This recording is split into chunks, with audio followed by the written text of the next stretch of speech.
Good afternoon and welcome to True Crime Mysteries, where we take a dive into some of the world's most prolific crimes. If you are new to the channel, hello and welcome. Today's video is a summary of notable crimes for the month of January. Let's get into it. On Monday, October 15th, 2018, a call had been made from the Kloss family home using the cell phone of Denise Kloss. While the caller didn't speak with the operator, a disturbance and yelling were heard, and then the call was disconnected. The operator tried to call back. The call went straight to voicemail. 4 minutes after the call was made, the police arrived on the scene. The police noticed that the door had been shot open and found James Kloss, 56, and Denise Kloss, 46, dead from gunshot wounds. Their daughter Jamie, 13 years old, was missing.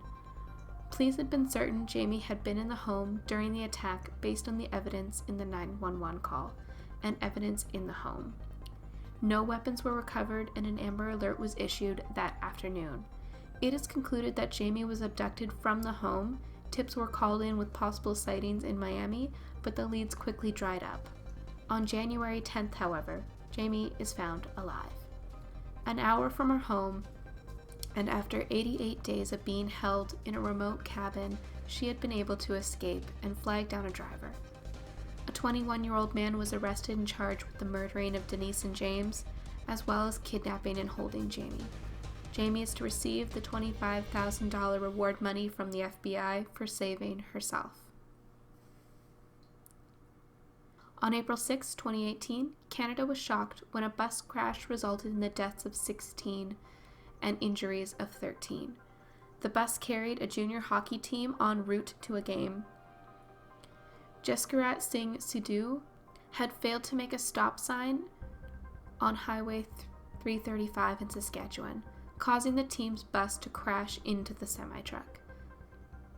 In January, he pleaded guilty to 16 counts of dangerous driving resulting in death and 13 counts of dangerous driving causing bodily harm.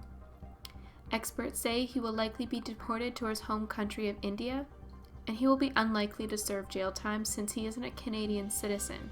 He is merely a permanent resident, and his sentencing is still ongoing.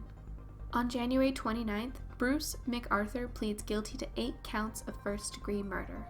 The 67-year-old man, a self-employed gardener, abducted men from around Toronto's Village, an LGBTQ community, murdered, dismembered, and hid the bodies in large planters around a property in Toronto.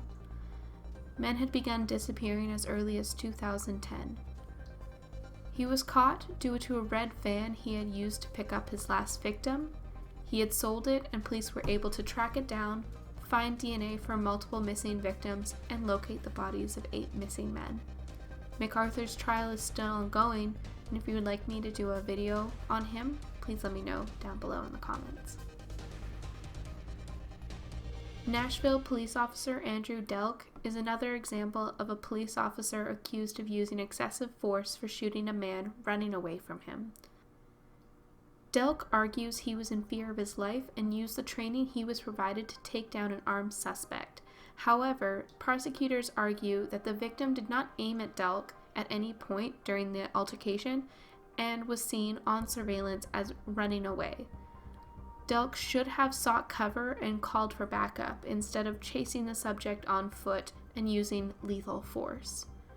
Delk's trial dates have yet to be set, but should be sometime in 2020. He was released on a $25,000 bail, and he is still employed by the Nashville Police Department. He was decommissioned, but is still receiving his salary while awaiting trial. Those were some notable crime updates for the month of January. Sorry they were a little late. If you like these monthly videos, let me know by hitting the like button and hit me up on my socials with any crimes you want me to highlight for February. As always, thank you for watching and hit that subscribe button so you don't miss out on any videos.